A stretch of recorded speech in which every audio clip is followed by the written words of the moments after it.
Yeah, me and Glenn, like every year I feel like we make like really small tweaks to what we're doing, like just minor adjustments. And yeah, I think it's really more foam distribution.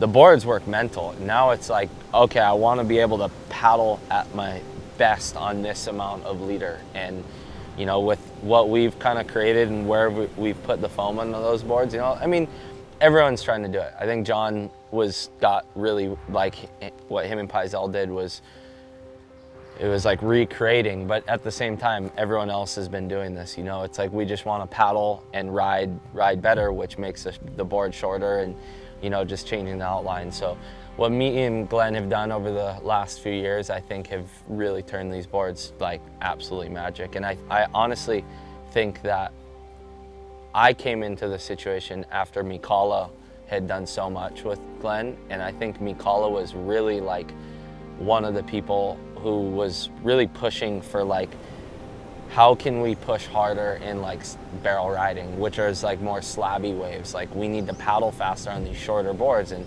MJ chased the world doing that, you know, and his relationship with Glenn, the boards that they created together, like one of those models is like my go-to. If I ever want to ride a four-fin, I'm riding the DW, and I mean, yeah, MJ was a huge part of that board. So it's, you know, it's just feedback and working with a shaper like Glenn.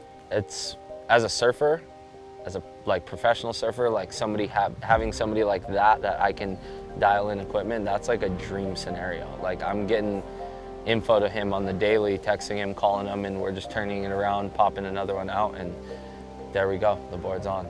In the shootout this year, I rode, the first day of the event, I rode a 6.8 W4X, and that's what I've been riding the last few years. And that board, 6.8, felt really, really good. Like I mean, yeah, that's the finals of the Pipe Masters and the shootout win on the 6.8. And that big day, the last day of the event, I rode a 610, same model, W4X from Glen Pang, TNC shapes, and that is the biggest board I've paddled out on at Pipe in years, like years.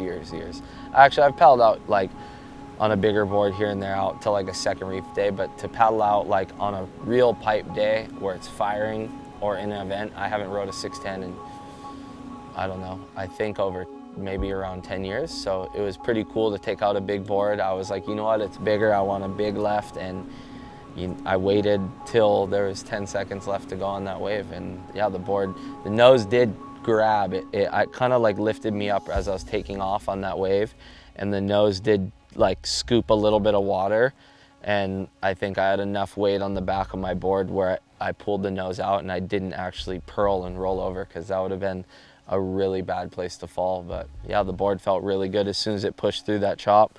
It had so much drive when I came off the bottom. I was like, the foam ball's under me, and it just drove right through. And I knew that was the wave. I was like, oh, that felt really good.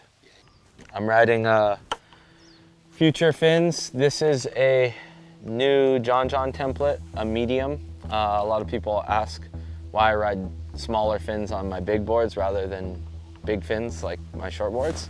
That being said, longer rail line, you know, there's less surfing on your tail. On these boards, you're more in the center. You're looking for drive and speed, where the bigger fin's gonna probably stiffen you up and possibly slow you down a little bit. So medium fins, they work great. I've been testing these for Future. They're John's new template. Feels really good in barrels. And yeah, this thing is 2 3/4 and 18 3/4, 610. It's pretty thick, but the rails on this, as you can see, are very turned down. It's kind of like a dome deck, and this is what I was saying. This is the foam on this board. I think a lot of it had to do with what Mikala has done with Glenn. So thanks to MJ, we got magic boards. The foam sort of, obviously you can see it, but you said it's pushed up towards the nose a little bit? Or? Yeah, you can kind of see, but like the foam is definitely like, it's majority of it is in like the top third, and the back gets really refined. Like the tail on this board is so thin, and that's just, you know, like I want to knife waves. I want the back of my board to feel like a really sharp, bigger board, but then the front have a lot of foam. So the outline's a little more full out here, not too much concave, it's a little flatter, and I think that's mostly for speed. Yeah, and then the rest is all a secret that we can't share with too many of you, because these boards have been tested and approved by some of the best in the world. So stoked to be riding them, and yeah, I don't know if I would have made those waves without Glenn's help. So thank you, Glenn. Magic boards.